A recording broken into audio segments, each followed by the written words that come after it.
Thailand's Deputy Prime Minister and Commerce Minister Juran Loksaana visit has called for enhanced efforts from Asia-Pacific economic cooperation economies to respond to future crises and achieve better and more inclusive economic growth in the region. Juran made the remarks while addressing the APEC ministers responsible for trade meeting on Saturday and Sunday.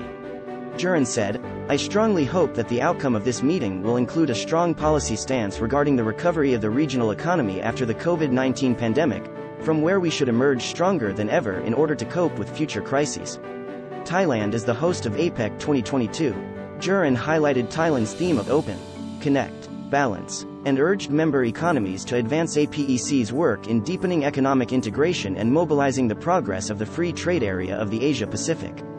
He also reiterated the importance of resuming safe and convenient cross-border travel and promoting digital and supply chain connectivity while taking into account environmental protection and bolstering food and agricultural security.